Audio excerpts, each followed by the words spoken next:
తాకట్లో ఉన్న బంగారాన్ని విడిపించి ఆ రోజున మార్కెట్ ధర కట్టి మిగిలిన డబ్బును మీకు అందిస్తుంది కొమ్మూరి గోల్డ్.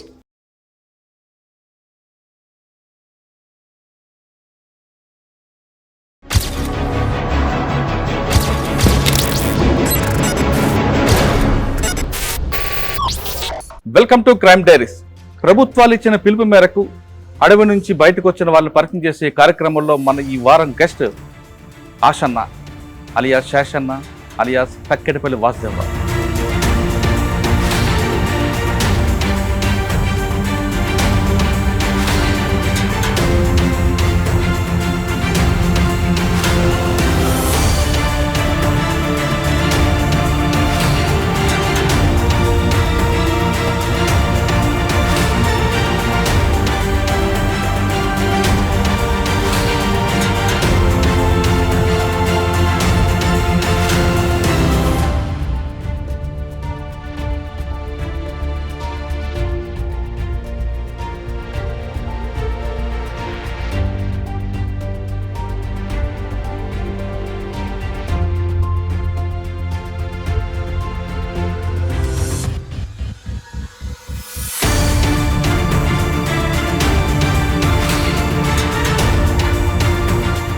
తిరిగి అడవి నుంచి బయటకు రావడం, సాధారణంగా పార్టీ నుంచి బయటకు వచ్చిన వాళ్ళందరూ కూడా కొంతమంది మీలాంటి వాళ్ళు ద్రోహులని ప్రకటించారు.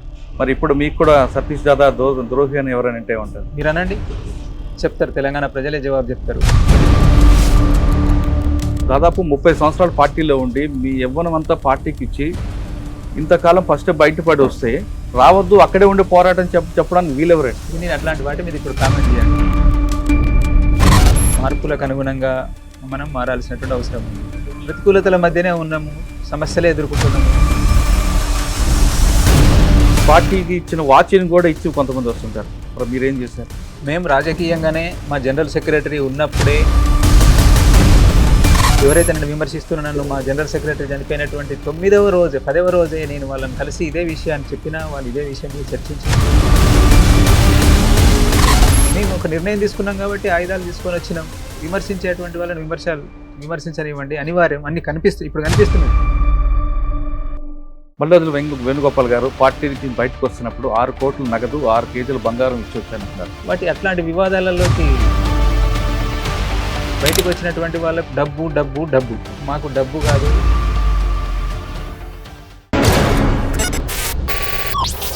Welcome to crime diaries. ప్రభుత్వాలు ఇచ్చిన పిలుపు మేరకు అడవి నుంచి బయటకు వచ్చిన వాళ్ళని పరిచయం చేసే కార్యక్రమంలో మన ఈ వారం guest Ashanna alias Seshanna alias Thakkedapalli Vasudevarao. Thakkedapalli Vasudevarao గారు అనగానే ఒకప్పుడు ప్రభుత్వాలకి కంటి మీద కొనుక్కు లేకుండా చేసిన వ్యక్తి. ఆయన దాదాపు 40 సంవత్సరాల పాటు అడవిలో ఉండి బడుగు బలహీన వర్గాల ప్రజల కోసం నిరంతరం కృషి చేశారు. ఎండనక వాననక చలనక కాలాలతో పని లేకుండా ప్రజల కోసం కష్టపడ్డారు. ఆ వ్యక్తి ప్రస్తుతం ప్రభుత్వం ఇచ్చిన పిలుపు మేరకు బయటకు వచ్చి మరొకసారి ప్రజల్లోకి వెళ్ళి తాను అనుకున్న లక్ష్యాన్ని సాధించాలనుకుంటున్నారు. అసలు ఆయన అనుకున్నవేంటి, ఇప్పుడు చేయబోతుంది ఏంటి విషయాన్ని ఆషన్న గారిని తెలుసుకుందాం. అన్న నమస్తే. నమస్తే. తక్కెడపల్లి వాసుదేవరావు గారు అంటే ఒకప్పుడు 2000 ముందు ఒక హల్చల్ ఉంది. కొన్ని కేసులు మనకు ఇప్పుడు తలుచుకుంటే చాలా పెద్ద అవుతుంది. కానీ చాలా 40 సంవత్సరాల తర్వాత తిరిగి అడవి నుంచి బయటకు రావడం, ఇక్కడ మీ వాళ్ళందరూ కలుసుకోవడం, ఒకప్పుడు వరంగల్ ఇప్పుడు వరంగల్కి తేడా, ఇవన్నీ చూసాక మీకు ఏమనిపిస్తుంది? ఇక్కడ ఈ సందర్భంగా తెలంగాణ గడ్డ మీద చాలా సంవత్సరాల తర్వాత అడుగుపెట్టిన సందర్భంగా ఉద్యమంలో అమరులైనటువంటి అందరికీ జోహార్లు తెలియజేస్తున్నా. తర్వాత ఎంతో ఉద్యమాల అనుభవం ఉన్నటువంటి తెలంగాణ ప్రజలందరికీ కూడా నేను ఈ సందర్భంగా అభినందనలు తెలియజేస్తున్నా. ఇది ఇట్లాంటి క్షణం, ఇట్లాంటి సమయం ఒకటి వస్తుందని చెప్పినటువంటిది ఊహించలేదు. మళ్ళీ ఈ పోరాటాల గడ్డ మీదకి, ఉద్యమాల గడ్డ మీదకి, ఉద్యమ గ్రామాల మధ్యలోకి, ఉద్యమ ప్రజల్లోకి మళ్ళీ వచ్చి ఇట్లా కలుసుకుంటామని చెప్పినటువంటిది ఊహించినటువంటిది. చాలా ప్రతికూలతలను ఎదుర్కొని ఉద్యమం చాలా క్లిష్టమైనటువంటి సమయంలో ఉండి ఒక రకంగా చూస్తే వైఫల్యము చెందినటువంటి ఉద్యమంలాగా కనిపిస్తున్నటువంటి ఈ స్థితిలో ఇక్కడికి రావడం అని చెప్పినటువంటిది, ఇక్కడ ప్రజలను కలవడము, ప్రజలను ఉద్దేశించి మాట్లాడడము అనేటువంటిది ఒక ఉద్విగ్నతతో కూడుకున్నటువంటిది. అందరూ ఒకసారి పాత మిత్రులు, అమరులు, కలిసి పనిచేసినటువంటి వాళ్ళు, ఇక్కడ ఉద్యమాలు, ఇక్కడ ప్రజల్లో ఉన్నటువంటి చైతన్యము, ప్రశ్నించే హక్కు నిలబెట్టుకోవడం కోసం ఇప్పటికీ ఎంతో నిర్బంధాలను ఎదుర్కొంటూ ప్రయత్నం చేస్తున్నటువంటి అనేక మంది యువకులు, వాళ్ళందరూ కూడా ఒకసారి మెదడులో తిరుగుతూ ఉన్నారు, గుర్తొస్తూ ఉన్నారు. అంటే ఒకప్పుడు తెలంగాణ వేరు, మీరు అడవిలోకి వెళ్ళి బయటకు వచ్చిన తర్వాత ఈ తెలంగాణ డెవలప్మెంట్ చూశాక, మీరు పుట్టి పెరిగిన వరంగల్ చూశాక ఏమనిపించింది? ఏమీ లేదు, ఇదంతా ఒక పరిణామ క్రమం. సమాజంలో జరుగుతున్నటువంటి మార్పులు, దాని వెనుక అనేక కారణాలు ఉన్నాయి. దాన్ని ఒకటేసారి అభివృద్ధి అని చెప్పనేటువంటిది, ఏదో సకారాత్మకమైనటువంటి దృష్టితోటి అభివృద్ధి అని చెప్పనేటువంటిది దృష్టితోటి ఏం చూడడం లేదు. సమాజాన్ని, అభివృద్ధిని ఏ దృష్టితోటి చూడాలని చెప్పనేటువంటిది తెలిసినటువంటి వాళ్ళమే కాబట్టి ఆ దిశలోనే ఈ మార్పులన్నీ జరిగినాయని చెప్పనేటువంటిది అర్థం చేసుకుంటారు. కానీ ఒకప్పుడు వరంగల్ తెలంగాణ వేరు, ఇప్పుడు తెలంగాణకు మార్పు ఉంది కదా? తప్పకుండా ఉంటుంది మార్పు. సమయంతో పాటు మార్పులు జరుగుతూ ఉంటాయి. కొన్ని ఉద్యమము కొన్ని మార్పులను తీసుకొచ్చింది, కొన్ని చేయలేకపోయింది. చేయలేని ఫలితంగా జరిగినటువంటి మార్పులు కూడా కొన్ని ఉండవచ్చు. తక్కెలపల్లి వాసుదేవరావు గారు ఒక అగ్ర కులంలో పుట్టిన వ్యక్తి ఈ ఉద్యమం వైపు ఎందుకు అడుగులు వేయాల్సి వచ్చింది? కులము అనేటువంటిది అప్పుడు వెళ్ళడానికి ముందు కానీ, ఇక్కడ మీ కెమెరాలో రావడం లేదు కానీ నాతో పాటు కలిసి చిన్నప్పటి నుంచి నేను ఉద్యమంలోకి రాకముందు కూడా కలిసి ఉన్నటువంటి అన్ని కులాల వాళ్ళు, మా ఫ్రెండ్ సర్కిల్ అంతా ఇక్కడే ఉన్నారు. అట్లా ఎప్పుడు కులం అనేటువంటి ఆ ఫీలింగ్ ఎవరిలో, వాళ్ళలో కానీ నాలో కానీ మా ఎవరిలో అట్లాంటివి లేదు. కానీ అప్పుడు దొరల మీద పోరాటం చేసామని అంటున్నారు కదా, మరి మీరు కూడా అదే కుటుంబం నుంచి వచ్చిన వాళ్ళు కదా? చేసినాం, మేము అదే ఉద్యమానికి నాయకత్వం వహించినాం. అందరూ మా పక్క నిలబడ్డారు. సమస్య ఏంటిది, తెలంగాణలో జరిగిన మార్పు ఏంటిది అని చెప్పనేటువంటిది మనందరి ముందు. అప్పుడు పరిస్థితులు ఏ విధంగా ఉండేవాడి మీరు వెళ్ళే సమయానికి? అందరికీ తెలిసినటువంటిది. మళ్ళీ నా ద్వారా నా నోటి అంటే చెప్పించాలని చెప్పనేటువంటిది. భూస్వామ్య దోపిడీ, అణచివేత ఎట్లుండేది అప్పుడు అనేటువంటిది, కుల అణచివేత అనేటువంటిది, దానికి సంబంధించినటువంటి ఎట్లుండే మనందరికీ తెలిసినటువంటిది. కానీ ఏ సంఘటన మీకు అటువైపు వెళ్ళాలని ప్రభావం, భావజాలమా లేదా ఒక సంఘటన జరిగిందా, లేదు వాళ్ళతో పాటు మీకున్న పరిచయం బట్టా, లేదా చదువుకున్న స్కూలా, ఏదో ఒక సంఘటన కలుపుతుంది మనిషికి? నేనున్నటువంటి ఫస్ట్ ముఖ్యంగా సమాజంలో ఉన్నటువంటి సమస్యలు, సమాజంలో మార్పు రావాల్సినటువంటి అవసరం ఉంది అని చెప్పినటువంటిది, దానికి అనుగుణంగా అన్నీ జోడించబడి ఉన్నాయి. కుటుంబ నేపథ్యం ఉంది, ఈ ప్రాంతం ముఖ్యంగా. నేను ఇదే ప్రాంతంలో ఇక్కడే చదువుకోవడం కోసం గ్రామం నుండి ఇక్కడికే ఈ ప్రాంతంలోకి దర్గా, ఫాతిమా నగర్ అంటే హన్మకొండలోని కాజీపేట ప్రాంతంలోనే ఇక్కడికి రావడం. ఇప్పుడు నిట్ ముందు ఆర్ఏసి పక్కన ఉన్నటువంటి ముందు మొదటి తరం వాళ్ళతో పాటు పనిచేసినటువంటి ఇక్కడ మెస్ వర్కర్స్ అందరూ, అన్ని కుటుంబాలు, ఆ వాతావరణంలో నేను పెరగడంతో, అక్కడ ఉన్నటువంటి వాళ్ళందరూ పరిచయం కావడంతో ఈ భావజాలం ప్రభావం దాంతో. కానీ మీరు పుట్టింది వరంగల్ అయినా ఎక్కువ బట్టుపల్లి అంటే ఇప్పుడు కొత్తపల్లి ఆ గ్రామంతో ఎక్కువగా మీకు అనుబంధం ఉన్నట్లు కనిపిస్తుంది. 90లో నేను పార్టీలో పనిచేయడం మొదలుపెట్టగానే ఇక్కడ జరిగినటువంటి స్తూపావిష్కరణ కార్యక్రమానికి వచ్చి ఇక్కడే ఉంటూ, ఇక్కడే మొదటిసారి ప్రజలతో కలిసి పనిచేస్తూ, ప్రజలతో తిరుగుతూ, ఇక్కడే అమరుల ప్రేరణతోటి చేసిన, ఇక్కడ ఇదే గ్రామంలో అరెస్ట్ కావడం జరిగింది. ఈ గ్రామం వాళ్ళు నా కొరకు కొట్లాడడం జరిగింది. తినడం కూడా బంద్ పెట్టి, వంట చేయడం బంద్ పెట్టి పోలీస్ స్టేషన్కి వచ్చి అక్కడ కూడా కొట్లాడడం జరిగింది. ఎంతో మా కోసం దెబ్బలు పడ్డారు. చివరికి అప్పుడున్నప్పుడు కిడ్నాపులు అనేటువంటివి ఉండేటువంటి ఇక్కడి యువకులే ఒక ఆర్ఐని ఇంకొకరిని కిడ్నాప్ చేసుకొని తీసుకొచ్చి 2 రోజులలోనే మమ్మల్ని కోర్టుకు హాజరుపరిచేలా, ఒక రోజులోనే 24 గంటల్లోపే మమ్మల్ని కోర్టుకు హాజరుపరిచేలాగా ప్రభుత్వం మీద, పోలీసు విభాగం మీద ఒత్తిడి తీసుకొచ్చి మమ్మల్ని కాపాడుకున్నారు. ఆ తర్వాత జైలు నుంచి రాగానే వెంటనే మళ్ళీ ఈ ప్రజలలోకి వచ్చి ఇక్కడ నుండే తయారై ఇక్కడ నుండి నా ప్రయాణం. అంటే ఏ సంవత్సరం నుంచి ఇదంతా? 90-91 91 నుంచి బయట ఎప్పటి వరకు ఉన్నారు? 90-91, 92 అంతా ఈ పరిసరాలలోనే నేను పనిచేసిన. ఈ బట్టిపల్లి, కొండపర్తి, తరాలపల్లి, కడిపికొండ, దర్గా, హన్మకొండ. మీకు అప్పుడు బాధ్యుడు ఎవరైనా? అప్పుడు ఇక్కడ అందరికీ సుపరిచితుడు, పరిచయం అయినటువంటి తాత పేరుతోటి ఇక్కడ ప్రజలందరికీ పరిచయం. వరంగల్ పట్టణ ప్రజలకు, వరంగల్ నగర ప్రజలందరికీ మహేష్ పేరుతోటి కూడా పరిచయం. సొంత పేరు తిప్పారపు రాములు, తనది కూడా ఇక్కడే. అతనే మా ఆర్గనైజరు. మాకు దోపిడీ అంటే ఏంటిది, ఈ దోపిడీ నుంచి విముక్తి కావడం కోసం, మార్పు కోసం మనం ఎట్లా పనిచేయాలి అని చెప్పినటువంటిది అర్థం చేయించినటువంటిది, మమ్మల్ని ఈ బాటలోకి తీసుకొచ్చినటువంటిది తనే. ఎప్పుడు తన మీరు ఆదర్శం. పార్టీలోకి వెళ్ళారు, అంటే సొసైటీలో ఉన్న అసమానతలను బయటికి పంపాలని, ఇక్కడ ఉన్న దొరల రాజ్యం తగ్గించాలని దీంట్లో పార్టీలు పేరు. కానీ మీరు పార్టీలో ఆర్గనైజర్గా కాకుండా మిలిటరీ వైపు ఎందుకు అడగేయాల్సి వచ్చింది? అన్ని పనులు చేసిన నేను, పార్టీ అప్పగించినటువంటి అన్ని బాధ్యతలు నిర్వహించింది. ముందు ఆర్గనైజేషన్లో పనిచేసిన, ప్రజలను సంఘటితం చేసేటువంటి పని చేసిన, తర్వాత పార్టీ అప్పగించిన కొద్ది సమయం మిలిటరీ బాధ్యతలు కూడా నిర్వహించిన. పార్టీ అవసరాలు ఆ సమయంలో అక్కడ ఉన్నటువంటి సందర్భంలో ఏ అవసరాలు అని చెప్పంటే ఆ అవసరాలను తీర్చడం జరిగింది. మళ్ళీ చివరికి నేను వస్తున్న సమయంలో కూడా ఈ మాస్ వర్కే, అంటే ప్రజలలో పనిచేసేటువంటిది నిర్మాణపరమైనటువంటి పని చేసుకుంటూనే బయటకు రావడం జరిగింది. అంటే మీరు దాదాపు 40 సంవత్సరాలు ఉన్నారు. మిలిటరీ పరంగా పక్కన పెడదాం, ఆర్గనైజర్గా మీరు పార్టీకి ఏం చేశారు, ప్రజలతో మీకు బాగా గుర్తుండిపోయిన ఒక సంగతి చెప్పండి. అట్లా చాలా ఘటనలు ఉన్నాయి. ప్రత్యేకంగా అని చెప్పనేటువంటిది నేను మెమరైజ్ చేసుకోలేదు. 35 సంవత్సరాల కాలం, 35 సంవత్సరాల కాలం చాలా సంఘటనలు ఉన్నాయి. ఇప్పుడు కలిసినటువంటి కుటుంబాలు ప్రేరణ నాకు. ఎర్రం ప్రసాద్ మొట్టమొదట మా చేతుల్లోనే ఉండి నేనే పనికి పంపించినప్పుడు చనిపోయారు. నాతో పాటు తిరుగుతూనే జ్యోతి, సదానందం వీళ్ళు చనిపోయినారు.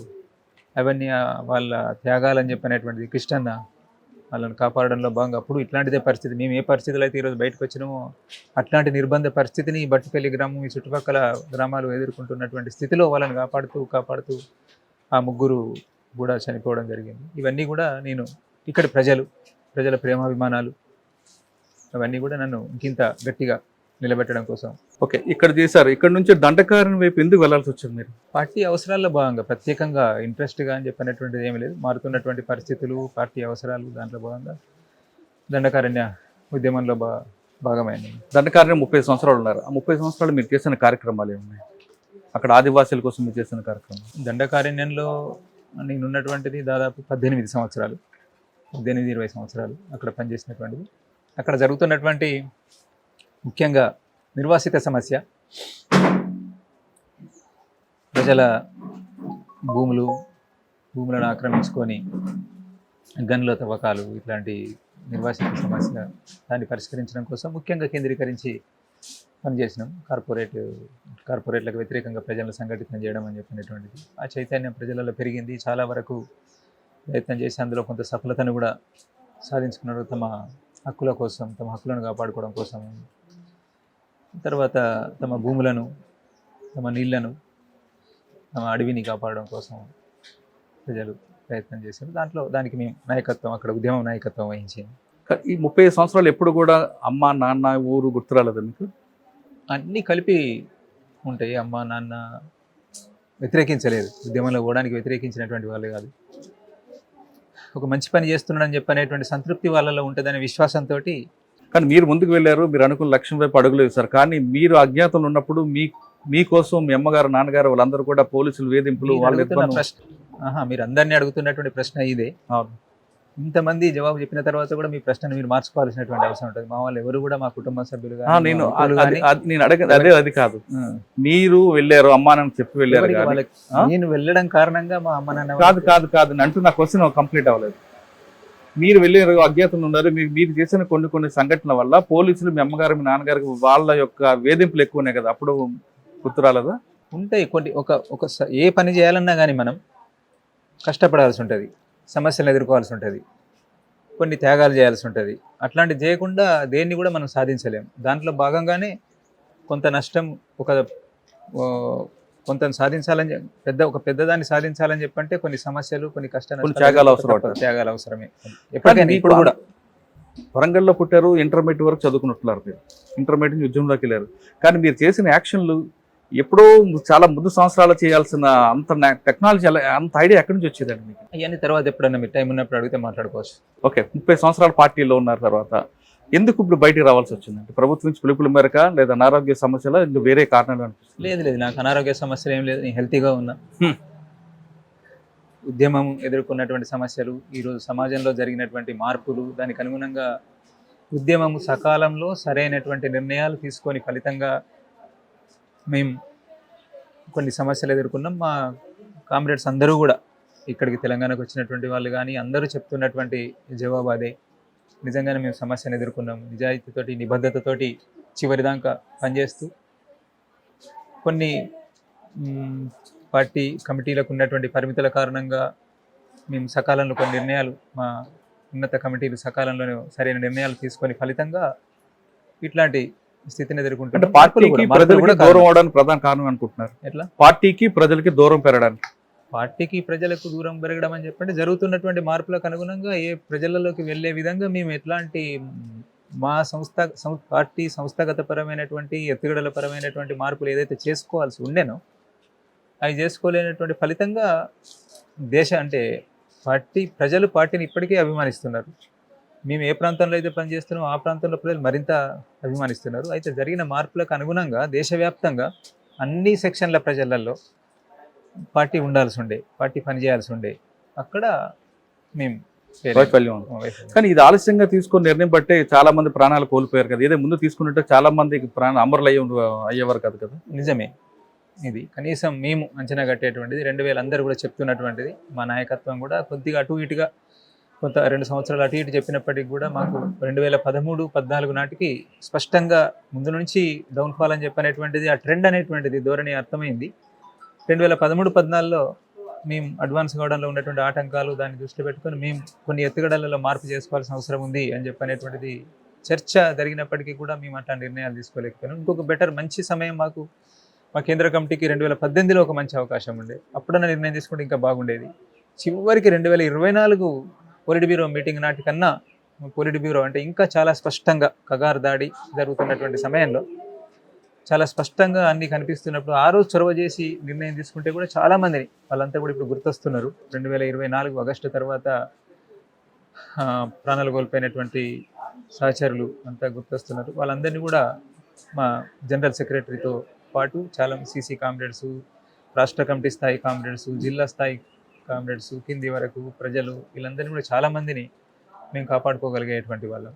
చాలా ఆలస్యంగా మేము తీసుకున్న నిర్ణయం కూడా మేము సరైన నిర్ణయం సకాలంలో తీసుకున్నాం. ఒక అనివార్యమైనటువంటి పరిస్థితుల్లో మేము కూడా ఆలస్యంగానే అన్నింటికీ తెగించి సాహసించి దేన్నైనా ఎదుర్కోవడం కోసం సిద్ధపడి ఈ నిర్ణయం తీసుకొని ఇప్పుడు మీ ముందు మేము ఇట్లున్నాం. ఒకప్పుడు పార్టీలోకి చదువుకున్న వాళ్ళు మీలాంటి వాళ్ళు వెళ్ళేవారు, కానీ క్రమేపీ పార్టీలోకి వచ్చే వాళ్ళందరూ కూడా మామూలు వాళ్ళు వస్తున్నారు. కారణం అనుకోవచ్చు, అంటే ఐడియాలజీ లేని వాళ్ళు వస్తున్నారు.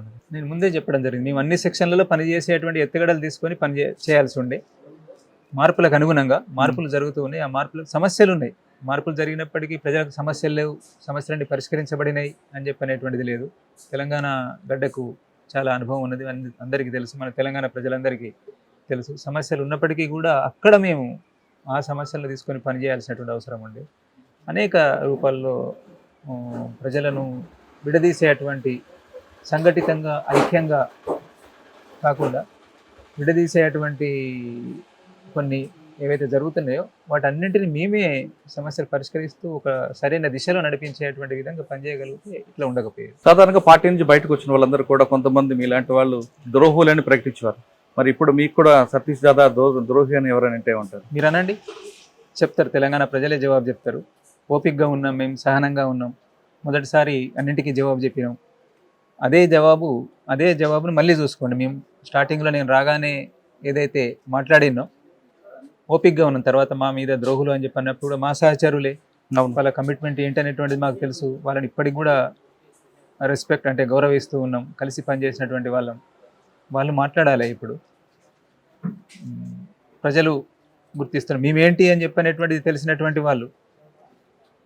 ఎందుకు అంటే ఒక దృష్టి సమాజంలో ఉన్నటువంటి పెరిగినటువంటి స్వార్థం చూస్తున్నాం కదా. అవును, డబ్బులకు ఓట్లను కొంటున్నారు ఇట్లాంటి స్థితి ఉన్నది. ఆ మైండ్ సెట్ తోటి, ఆ దృష్టితోటి చూసినప్పుడు కావచ్చేమో అని చెప్పని ఎటువంటిది అనిపించవచ్చు. కానీ మిమ్మల్ని విమర్శించే వాళ్ళు కూడా ఇప్పుడు బయటకు వచ్చారు కదా. లేదు, ఇప్పుడు అట్లాంటి వాటిని నేను కామెంట్ చేయాలని చెప్పని అనుకోవడం లేదు. నేను అట్లేమి, వాళ్ళు సాధారణంగా మేము అక్కడ ఉన్నప్పుడు కూడా బయటికి వెళ్ళినటువంటి వాళ్ళను అట్లే అన్నాము.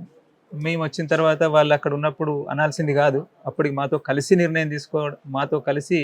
నిర్ణయం తీసుకుంటే చాలా ఉపయోగం ఉండేది. ఇంకా 80 మందిని 90 మందిని మేము కాపాడుకోగలిగేటువంటి వాళ్ళం ఆ రోజు కూడా. అయితే ఇంత పెద్ద ఉద్యమము, ఇట్లాంటి కీలకమైనటువంటి నిర్ణయం తీసుకోవడంలో ఇది ఎందుకంటే ఆయుధాలు సాయుధ పోరాటాన్ని వదిలిపెట్టడము, ఆయుధాలు వదిలిపెట్టడము అని చెప్పనేటువంటి నిర్ణయం తీసుకోవడం అంత సాధారణమైన విషయం కాదని మాకు తెలుసు కాబట్టి మేము వాళ్ళని కూడా అర్థం చేసుకోగలం. వెనుక ముందు ఎందుకు జరుగుతుందని కూడా అర్థం చేసుకోగలం. కానీ వాళ్ళు వచ్చేది కొంతమంది వచ్చారు, కానీ తర్వాత అందరికీ రమ్మని పిలుపు ఇవ్వకపోబట్టి ఇటీవల బీజాపూర్లో జరిగిన ఎన్కౌంటర్లు 2 ప్రాణాలు కోల్పోయారు. ముగ్గురు 2, ఒక ఘటనలో 2, ఒక ఘటనలో ఒకరు. దానికి ఎవరు బాధ్యత వహిస్తారు? అట్లా నేను ఎవరిని బాధ్యుల్ని చేయను. మేమైతే కంటిన్యూగా ఎన్ని విమర్శలు వచ్చినప్పటికీ కూడా, ముఖ్యంగా మాకు దేశవ్యాప్తంగా ఎక్కడి నుండి లేదు, తెలంగాణ హైదరాబాద్ నుండే, మా ప్రాంతం నుంచి ఏ ఒక్కరు కూడా మమ్మల్ని విమర్శించేటువంటి వాళ్ళు లేరు. ఇక్కడ ఎవరో ఒకరు విమర్శిస్తే కూడా తన 2 రోజులలోనే తనను పొరపాటు జరిగిందని చెప్పనేటువంటిది ఒప్పించి నాతో మాట్లాడిపించారు. ఎక్కడో ఒక దగ్గర ఏదో సంస్మరణ సభ సందర్భంగా నాకు వ్యతిరేకంగా మాట్లాడితే ఈ ప్రజలే మాట్లాడి ఎవరికి వ్యతిరేకంగా నువ్వు మాట్లాడుతున్నావు అని చెప్పనేటువంటిది మాట్లాడిపించారు. అట్లా కానీ మీరు దాదాపు 30 సంవత్సరాల పార్టీలో ఉండి మీ యవ్వనం అంతా పార్టీకి ఇచ్చి ఇంతకాలం ఫస్ట్ బయటపడి వస్తే రావద్దు, అక్కడే ఉండి పోరాటం చెప్పడానికి వీలెవరండి? నేను అట్లాంటి వాటి మీద ఇప్పుడు కామెంట్ చేయను. నేను ఎందుకంటే ఏం చెప్పాల్సిన అవసరం లేకుండానే అందరికీ సమాధానం వచ్చింది కాబట్టి నేను మళ్ళీ చెప్పి ఏదో మేము ఇప్పటికీ కూడా అనుకుంటున్నటువంటిది మార్పులకు అనుగుణంగా మనం మారాల్సినటువంటి అవసరం ఉంది. ప్రతికూలతల మధ్యనే ఉన్నాము, సమస్యలే ఎదుర్కొంటున్నాము. దీంట్లో కూడా ఏదో చిన్న దారి అనేటువంటిది ఒకటి కనిపిస్తూ ఉంటుంది. ఆ చిన్న దారిని పట్టుకొని అందరం కలిసి ఇప్పటికైనా కానీ ఆ నిబద్ధత ఉన్నటువంటి వాళ్ళమే మనందరం. మాకు తెలుసు, మా అందరికి ఒకరికొకరికి మేము అర్థం చేసుకున్నటువంటి వాళ్ళమే. నేనేంటనేటువంటిది వాళ్ళకి తెలుసు, వాళ్ళేంటని చెప్పనేటువంటిది నాకు ఉండొచ్చు. నాకు సంబంధించిన కొన్ని పరిమితులు ఉండొచ్చు. వాళ్ళు అన్నారు కదా ఏదో మితవాదం అని చెప్పి, నాకు కొన్ని పరిమితులు అనేటువంటి వాళ్ళు చూస్తుండొచ్చు, దాన్ని మితవాదంగా చూస్తుండొచ్చు. నేను వాళ్ళలో ఇంకొకటి చూస్తుండొచ్చు. నిన్న ఆ పదాలు నేను మాట్లాడాను. కానీ ఏదున్నప్పటికీ కూడా మా కమిట్మెంట్ అంటే ఉద్యమము, ప్రజలు సమాజ మార్పు కోసము, విప్లవం కోసం ముందుకు పోవాలని చెప్పనేటువంటిది నిబద్ధతతో కలిసి పనిచేసినటువంటి వాళ్ళు. ఈ ప్రతికూలత పరిస్థితుల్లో కూడా మేము కలిసి పని చేయగలిగితే ఉపయోగం అని చెప్పనేటువంటిది నేను వాళ్ళని ఆహ్వానిస్తున్నాను. పార్టీ నుంచి బయటకు వచ్చేటప్పుడు ఆయుధాలు విడిచిపెట్టడం కొంతమంది, మరి కొంతమంది తీసుకొచ్చి రావడం, పార్టీకి ఇచ్చిన వాచ్ని కూడా ఇచ్చి కొంతమంది వస్తుంటారు. మరి మీరేం చేశారు? మేము రాజకీయంగానే మా జనరల్ సెక్రటరీ ఉన్నప్పుడే ఒక నిర్ణయం తీసుకున్నాము. అంటే ఒక నిర్ణయం దిశగా ప్రయత్నం చేసాం. నిర్ణయం తీసుకోలేదు. ఆ నిర్ణయం దిశగా ప్రయత్నాన్ని స్టార్ట్ చేసినాము.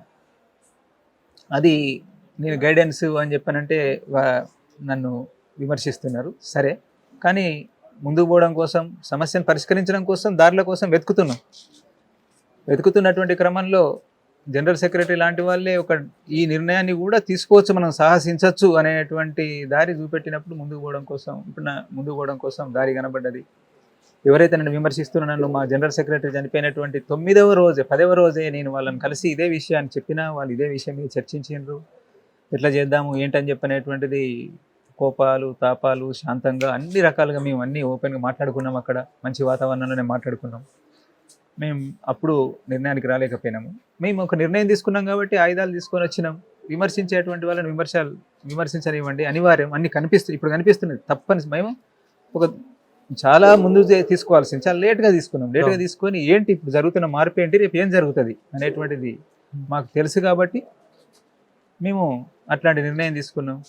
ఎవరు ఆయుధం తీసుకోకుండా బయటకు వచ్చేటువంటి పరిస్థితి లేదని చెప్పి అందరూ అర్థం చేసుకుంటారు. ఇప్పుడు చక్కెరపల్లి వాసుదేవరావు గారు అలియాస్ ఆషన్నకి నాకు తెలిసి పోలీసుల దగ్గర ఫోటో కూడా లేకుండా దాదాపు 30 సంవత్సరాలు ఎలా మేనేజ్ చేశారని ఉంది నా ఫోటో. ఏదో మామూలు పాత ఫోటో లేదు, ఒక క్యాప్ పెట్టుకుని ఫోటో ఉంటుంది, ఎప్పుడో ఉంటుంది. లేదు, మంచి ఫోటోలు ఉన్నాయి. లేదు, 2000 సంవత్సరంలో ఎలా ఈ అజ్ఞాతం ఎలాగ మీరు ఉన్నారని ప్రజలు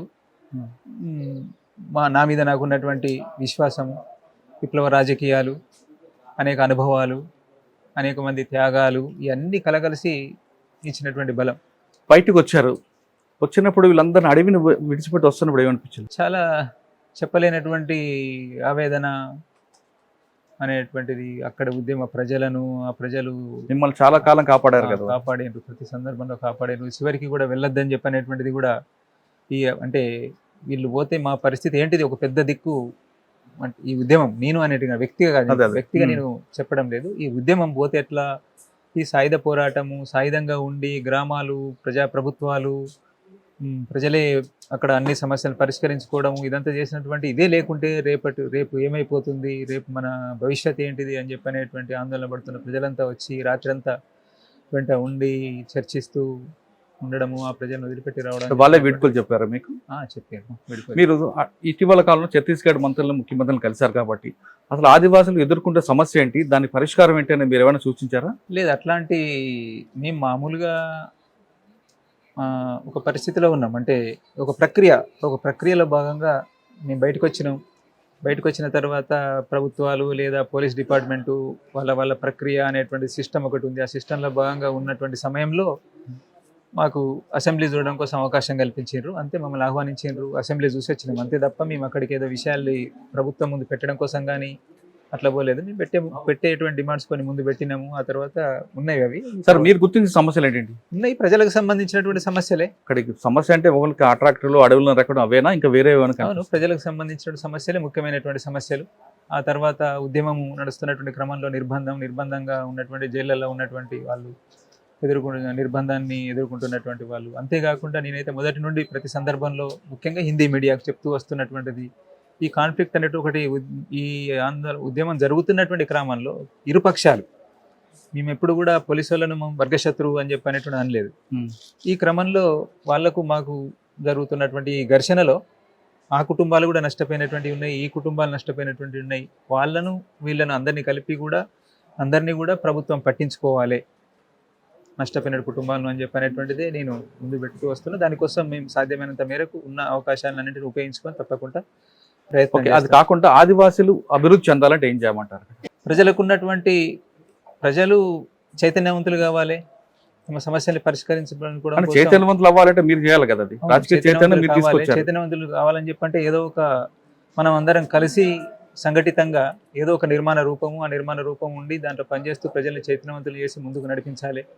ప్రజలకు తమ హక్కులు అధికారాల గురించి అర్థం కావాలి, అర్థమై వాటిని సాధించుకోవడం కోసం ప్రయత్నం చేయాలి. ప్రభుత్వాలు కూడా ఆల్రెడీ ఇప్పటికీ ఎంతో అనుభవం ఉన్నది, ఎన్నో సాధించుకున్నారు.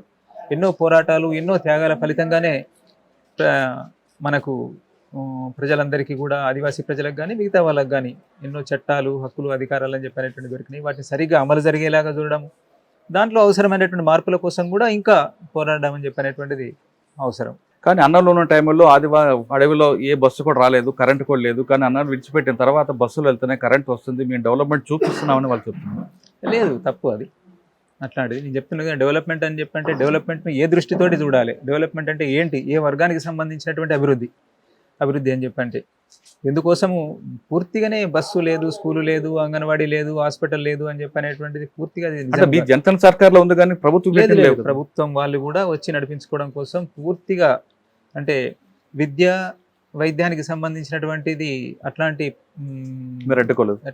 ఏం అడ్డుకున్నటువంటిది లేదు. ఏదో కొన్ని సందర్భాల్లో కొన్ని పొరపాట్లు ఉద్యమ క్రమంలో జరిగినటువంటి ఉన్నాయి, కానీ దాన్ని ఫోకస్ చేసి చూపెట్టడం జరుగుతున్నది. కానీ అది పూర్తిగా అది నిజం కాదు. మేము ఎప్పటికీ వాళ్ళని వెల్కమ్ చేసినాము, ఆహ్వానించినాము, రానటువంటి వాళ్ళకి అర్థం చేయించినాము వచ్చేలాగా. ఇప్పుడు మీరు బయటకు వచ్చారు, మీకు ఒక లక్ష్యం ఉంది, ఆ లక్ష్యానికి దిశగా ఏ విధంగా వెళ్తారా? అంటే రాజకీయ పార్టీలు కలిసి వెళ్తారా, లేదా మాజీలందరూ కలిపి ఒక పార్టీ పడతారా? ఇప్పుడు తొందరపాటు అవుతుంది. ఇప్పుడు నేనేం మాట్లాడినా కానీ ఏదైనప్పటికీ కూడా ఒకటి నేను చెప్తున్నటువంటిది అయితే, ఇప్పటికీ అదే కమిట్మెంట్ తోటి ఉన్నాము. చాలా ప్రతికూలమైనటువంటి పరిస్థితిని ఎదుర్కొంటున్నాం అనేటువంటిది ప్రజలందరూ కూడా అర్థం చేసుకోవాలి. అంత ఈజీ ఏం కాదు, ఇది మాట్లాడలేదు, అది మాట్లాడలేదు అని చెప్పనేటువంటిది అంటారు. కానీ ఈరోజు ఉన్నటువంటి పరిస్థితి ఏంటి అనేటువంటిది ప్రజలందరికీ తెలిసిందే. ఈ పరిస్థితిలో ప్రజల కోసం పనిచేయాలని చెప్పంటే ఎట్లుండాలి, ఒక కమిట్మెంట్ ఉంటే ఏదైనా సాధించవచ్చు. కాబట్టి ఉన్న పరిస్థితిని అర్థం చేసుకుంటూ భవిష్యత్తులో ప్రజల సమస్యల మీదనే పనిచేస్తాం. దానికి ఏదో ఒక రూపం అవసరం ఉంటుంది. ఆ రూపం అది ఏంటిదని చెప్పనేటువంటిది చాలామంది మిత్రులు, మేధావులు, ఎంతోమంది పనిచేస్తున్నటువంటి వాళ్ళు ఉన్నారు, యువకులు ఉన్నారు, వాళ్ళే ముందుంటారు, మేము కాదు ముందుండేటువంటిది. ఆ యువకుల మీదనే. కానీ తెలంగాణ చెందిన ఆశన్న ఛత్తీస్గఢ్కి ఎక్కువగా ఉన్నారు కాబట్టి అక్కడ మీ ప్రాబల్యం చూపిస్తారా, లేదా తెలంగాణ రాజకీయాల్లో కూడా మీరు చూపిస్తారా? లేదు, నేను ప్రత్యేకంగా ముందే చెప్తున్నా, నేను ఒక మామూలు వాడిని. నేను చాలామంది నేను తెలంగాణలో చూస్తున్నాను, చాలా క్రియేటివిటీగా, సృజనాత్మకతతో ఎంతో రాస్తున్నారు, కళలు వాళ్ళు మాట్లాడుతున్నారు, ప్రశ్నించే హక్కును నిలబెట్టుకోవడం కోసం ఈ నిర్బంధాన్ని ఎదుర్కొంటూ కూడా చేస్తున్న ప్రయత్నము. నన్ను విమర్శించినటువంటి వాళ్ళు కూడా దాంట్లో ఉండొచ్చు, కానీ వాళ్ళలో ఉన్నటువంటి ఆ పాజిటివ్ ఏదైతే ఉన్నదో ఈ స్థితిలో కూడా వాళ్ళు పాటల రూపంలో, కవితల రూపంలో, ఇంకా ఇతర రూపంలో వాళ్ళందరూ ఉన్నారు. కాబట్టి తెలంగాణతోటి నా సంబంధం ఎప్పుడైనా ఉంటుంది. ఆదివాసీ ప్రజలతోటి కూడా ఉంటుంది. అక్కడ ఇక్కడ కలిసే ఉండి నేను పనిచేయడం కోసం ప్రయత్నం చేస్తాను. మల్లాదుల వేణుగోపాల్ గారు పార్టీకి బయటకు వస్తున్నప్పుడు 6 కోట్ల నగదు 6 కేజీల బంగారం ఇచ్చి వచ్చాను అంటున్నారు. అది వాస్తవం అంటారు? అట్లాంటి వివాదాలలోకి నేను ఇప్పుడు వెళ్ళదలుచుకోలేదు. ఫస్ట్ అయితే ఒకటే దీంట్లో క్లారిటీ ఇవ్వాల్సినటువంటిది ఏంటిదంటే, మాకు ఉద్యమంలో ఇక్కడ ఉన్నటువంటి బయటకు వచ్చినటువంటి వాళ్ళకు డబ్బు దీని చుట్టూ డబ్బు ఉంటుంది. కాదు అక్కడ. మాకు డబ్బు కాదు, డబ్బు గురించి అసలు ఆ గుర్తు ఉండదు. ఎన్ని 2 కోట్లు ఉన్నాయి, అక్కడ 1 కోటి ఉన్నదా అని చెప్పంటే కూడా మేము ఆ చెప్పలేము. విషయంలో ఎవరు మిమ్మల్ని విమర్శించారు? ఎందుకంటే మీరు సంవత్సరానికి 3 రాయలు పన్నెల మీద ఉండే వ్యక్తులు. మీరు అంత చక్కగా మీరు ప్రతి రూపాయి కూడా అకౌంటబుల్ చూపించే వ్యక్తి. ప్రజల సొమ్ము అంటే మీకు అంత గౌరవం. అది ఆ విషయంలో కాదు, కానీ నేను చెప్పింది అది వాస్తవం కాదా? లేదు అంటే పార్టీకి సంబంధించినటువంటి నిధులు ఉన్నటువంటి మాట వాస్తవము. అంత స్థాయిలో కాకపోయినా కానీ తను ఎందుకు అట్లా మాట్లాడిండో కానీ ఆ ఫిగర్ అట్లా చెప్పిండు, కానీ అది అట్లా లేదు. ఇంటెలిజెన్స్ డిపార్ట్మెంట్ వాళ్ళకి మేము చెప్పేసిన. సాధారణంగా ఒక డీకే బడ్జెట్ ఎంత ఉంటుంది సంవత్సరానికి? 6 కోట్లు ఉంటుందా? డీకే బడ్జెట్ ఉంటుంది. డీకే బడ్జెట్ ఉంటుంది. 6 కోట్లు ఉంటుందా? ఉంటుంది కదా, ఉంటుంది. 6 కోట్లు అంటే అన్ని దళాలకి పంపిస్తుంటారు. స్టేట్ కమిటీ, సెంట్రల్ కమిటీ అన్ని వెళ్తుంటాయి కదా. అవును, అన్నిటి కలిపి జనతా సర్కార్ కొంత బడ్జెట్ వెళ్తుంది, ఆశ్రమాలకి అన్నింటి కేటాయించేటువంటిది అంతా కలిపి ఉంటుంది. అయితే ఎప్పుడైనా కానీ ఎప్పుడు మేము లోటునే, మాకున్న సోర్సెస్ అనేటువంటి చాలా తక్కువ. డీకేకు నిధుల కలెక్షన్ అంటే ప్రజల మీద ఎక్కువ ఆధారపడము ఫస్ట్. ఆ తర్వాత ఇతర రూపంలో నిధులు. మేము ఎందుకు ఏ కాంట్రాక్టర్ను లోపలికి వచ్చి పని చేయనిచ్చింది లేదు, ఏ గనిని ఓపెన్ నడవనిచ్చింది లేదు. బయటికి పోతే ఎక్కడ పోతే ఎవరైనా ఫండ్స్ ఇస్తారా? ఇవ్వరు. కాబట్టి మాకు ఉన్నటువంటి సోర్సెస్ చాలా లిమిటెడ్ సోర్సెస్. దాన్ని దృష్టిలో పెట్టుకుని మీరు ఆలోచించండి ఎన్ని కోట్లు ఉంటాయని చెప్పిన. 2024 నుండి మీకు రావాల్సిన ఆదాయం తగ్గిపోయింది కాబట్టి మీరు లోటు బడ్జెట్లు ఉన్నారు.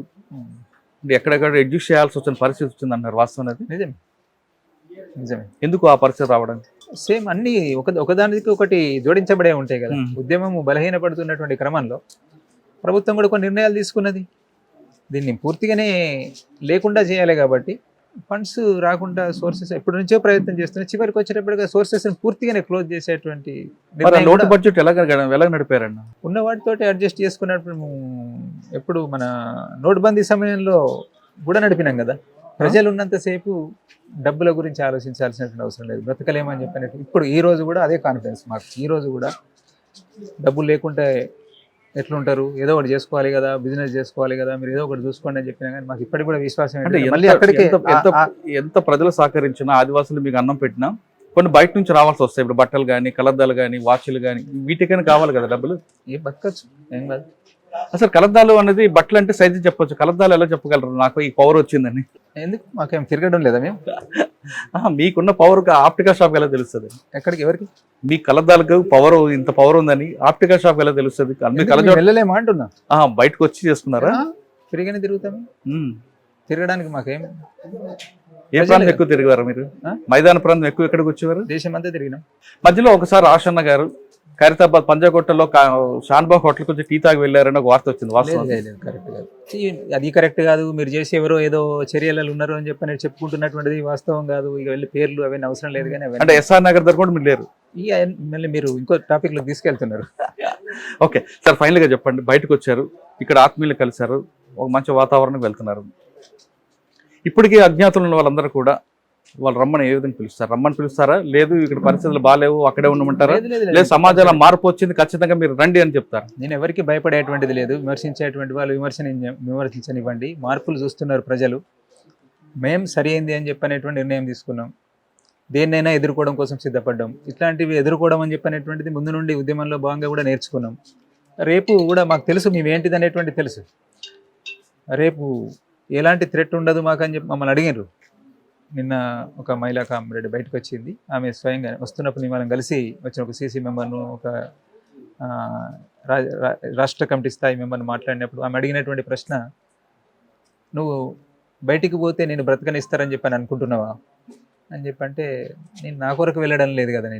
నాకు తెలుసు, అన్నీ తెలుసు, ముందు అనుభవాలు కూడా తెలుసు నాకు. దానికోసం సిద్ధపడే పోతున్నాను కానీ నా కొరకు వెళ్ళడం లేదు. వీళ్ళందరినీ కాపాడాలని చెప్పనేటువంటిది.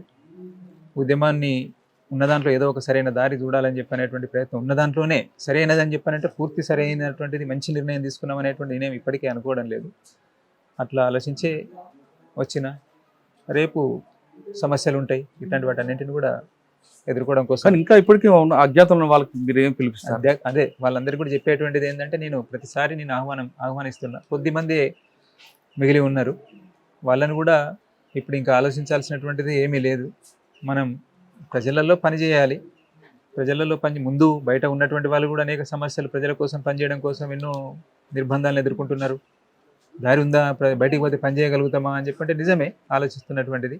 కానీ ఇప్పుడు జరిగినటువంటి మార్పులు, ఈరోజు మనం ఎదుర్కొంటున్నటువంటి ఈ స్థితిలో మిగిలినటువంటి వాళ్ళందరూ కూడా, వాళ్ళు ఏ స్థాయి వాళ్ళైనప్పటికీ కూడా మిగిలినటువంటి వాళ్ళందరూ కూడా ఆలోచించి బయటికి వచ్చి మళ్ళీ ఇప్పుడు ఉన్నటువంటి స్థితిలో మనం ప్రజల కోసం ఎట్లా పనిచేద్దాం అని చెప్పనేటువంటిది ఆలోచిస్తే భవిష్యత్తు మనకు దారులు చూపెడుతుంది. ఈ ప్రజలు మీద విశ్వాసం పెట్టుకొని బయటికి రావాలి, వస్తేనే బాగుంటుందని చెప్పనేటువంటి నేను అందరికీ చెప్తున్నా. ఉన్నటువంటి గణపతి గారికి ఎవరికైనా అన్ని స్థాయిల వాళ్ళని చెప్పనేటువంటిది అన్నా నేను ప్రత్యేకంగా. గణపతి గారు ఆరోగ్యం బాగాలేదు అని ఇప్పుడు మా నడవలేని పరిస్థితులు ఉన్నారంటున్నారు, వాస్తవానికి నిజమే. చివరిసారికి ఎప్పుడు చూస్తుంటారు గణపతి? మీరు చివరికి ఎప్పుడు చూస్తుంటారు? 24లో చూసి 24 చివర్లు కలిసిన. అంటే ఆయన నడిచే పరిస్థితులు ఉన్నారా? నడుస్తారు. మంచం మీద తిరుగుతున్నారు, దేశం దాటించారు అంటున్నారు. లేదు, పూర్తిగా అట్లేం లేడు, బాగానే ఉన్నాడు. అనారోగ్యం ఉన్నది, చాలా ఏజ్ కాబట్టి. మీరు ఒక భవిష్యత్ ప్రణాళికతో వచ్చారు కాబట్టి మీ నమ్మి లోపలికి వచ్చిన వాళ్ళ అమరులకి కుటుంబాలకు ఏ విధంగా ఆదుకుంటారు? అమరుల కుటుంబాలన్నింటినీ కూడా నేను చెప్పేటువంటిది అంటే అప్పీల్ చేసేటువంటిది, మీరు బయట ఏదో చర్చలు జరుగుతున్నటువంటి వాటిని దృష్టిలో పెట్టుకొని ఆలోచించకండి. మా కమిట్మెంట్ను గుర్తించండి. మేమేం తప్పు నిర్ణయం తీసుకోలేదు, వాళ్ళ త్యాగాలు వృధా పోవు అని చెప్పనేటువంటిది కూడా. కొన్ని విషయాలు ఈరోజు ఈ స్థితిలో ఇక్కడ మాట్లాడలేకపోవచ్చు, వాటిని కూడా మీరు దృష్టిలో పెట్టుకోండి. ఆ సంవేదన ఏంటి అని చెప్పనేటువంటిది, బంధం ఏంటిది అనేటువంటిది మాకు తెలుసు కాబట్టి దాన్ని మేము ఏం ఆలోచిస్తూ ఉంటాము, మేము ఎలాంటి వాళ్ళం అనేది కూడా అందరూ నాతో పాటు ఆ తర్వాత వచ్చిన వాళ్ళందరూ కూడా ఎట్లా ఆలోచిస్తూ ఉంటారు. అది అమరుల ఇంటికి వెళ్ళారు, వాళ్ళకి జోహార్లు చెప్పారు. అదే విధంగా మీ చేతులు చనిపోయిన పోలీస్ కుటుంబాలకు ఏం చెప్తారండి? నేను ముందే చెప్పిన వాళ్ళను వర్గశత్రువులు కాదు, ఒక ప్రత్యేక పరిస్థితిలో మేము ఎదురెదురు పడాల్సినటువంటి స్థితి కల్పించబడింది కాబట్టి వాళ్ళెవరు. నేను ఛత్తీస్గఢ్లో జగదల్పూర్లో ఏదో ప్రోగ్రాంలో భాగంగా మమ్మల్ని తీసుకెళ్తే అక్కడ నక్సల్ పీడితుల పేరుతో, అంటే నక్సల్ బాధితుల పేరుతో ఉన్నటువంటి వాళ్ళు కలిసి ఇంటరాక్షన్ జరిగింది. వాళ్ళు ఎట్లా ఫీల్ అవుతారు అంటే, కాళ్ళు లేనటువంటి వాళ్ళు, అంటే కాళ్ళు పోయినటువంటి వాళ్ళు, అట్లాంటి వాళ్ళు ఫస్ట్కి పట్టుకొని వచ్చినటువంటి వాళ్ళు కలిసిండ్రు. వాళ్ళు మమ్మల్ని వ్యతిరేకిస్తారు కావచ్చు అని చెప్పిన ఒక అరగంట సేపు కొంత గ్యాప్గా ఫీల్ అయినప్పటికీ కూడా మళ్ళీ కలిసి తినడం కోసం పోయినప్పుడు ఎంతో వాళ్ళు మాతో పాటు కలిసి మాట్లాడి, మేము అట్లేం ఆలోచించడం లేదన్న పరిస్థితిని మేము కూడా అర్థం చేసుకుంటూ ఉన్నాము. మీరు ఎందుకోసం పనిచేసానని చెప్పనేటువంటిది మాకు తెలుసు, దానికి అనుగుణంగానే మేము అట్నే ఆలోచిస్తున్నాం అని చెప్పారు. అదే మా దృష్టి కూడా అదే, మేమేం వాళ్ళను వ్యతిరేకతతోటి చూడడం లేదు. అందుకే ఈ ఒక పరిస్థితి, ఒక మార్పు కోసం ప్రయత్నం చేస్తున్న క్రమంలో ఒక పరిస్థితి కల్పించబడింది, క్రియేట్ చేయబడింది. అట్లా ఎదురెదురుగా మనం నిలబెట్టబడ్డటువంటి స్థితిలో ఇది జరిగిపోయినాయని చెప్పి అందరూ కూడా అర్థం చేసుకోవాలి. ఈ ఏదైనా కానీ ఈ కాన్ఫ్లిక్ట్ అనేటువంటి ఇది జరుగుతున్న క్రమంలో మా వైపు నుంచి జరిగినటువంటి పార్టీ నిర్ణయాల్లో భాగంగా ఉద్యమాన్ని ముందుకు తీసుకుపోవడం కోసం అవసరమని భావించి తీసుకున్నటువంటి నిర్ణయాలు, ఆ క్రమంలో చేసినటువంటి చర్యలు, జరిగిన నష్టాలు చూస్తే, వాటి నష్టాలు చూస్తే నష్టాలు, అట్లాంటి వాటన్నిటిని మీరు అర్థం చేసుకోండి. ఏ స్థితిలో ఎవరు వ్యక్తుల్ని బాధ్యులుగా చూడకండి అని చెప్పనేటువంటిది నేను అప్పీల్ చేస్తున్నా. అక్కడ నేనున్నా, ఇంకొకరున్నా, ఎవరున్నప్పటికీ కూడా అట్లాంటి వాటికి వ్యక్తులు బాధ్యులు కాదు. ఉద్యమము, సమాజము, సమస్యలు అనేకం ఉన్నాయి, దీనికి జోడించబడి ఉన్నాయి కాబట్టి అట్లా అర్థం చేసుకోండి అని చెప్పనేటువంటిది అప్పీల్ చేస్తున్నా అందరినీ కూడా. ఇప్పటికైనా అజ్ఞాతులు అందరూ కూడా బయటకు రండి, సమాజంలో మార్పులు వచ్చే దానికి అనుగుణంగా మనం ముందుకు వెళ్దాం అంటున్నారు ఆషన్ గారు వరంగల్ వచ్చారు. అతను పుట్టి పెరిగిన ఊర్లో అన్ని గ్రామాలతో అన్ని మిత్రులందరూ కలిసి చాలా ఆనందం కనిపిస్తున్నారు. ఒకసారి పాత జ్ఞాపకాలను నెంబర్ వేసుకున్నారు. ఇది ఆషన్ గారితో ఎక్స్క్లూజివ్ ఇంటర్వ్యూ. వచ్చే వారం మరో గెస్ట్ మళ్ళీ కలుద్దాం. అంతవరకు నమస్తే. Thank you very much. Thank you.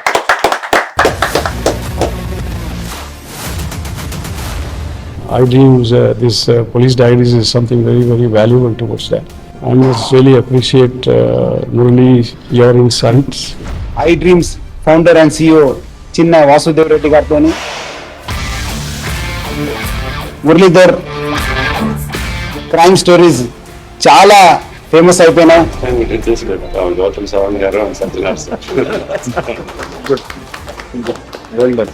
I congratulate him for doing so well, and I congratulate him his boss also. So well.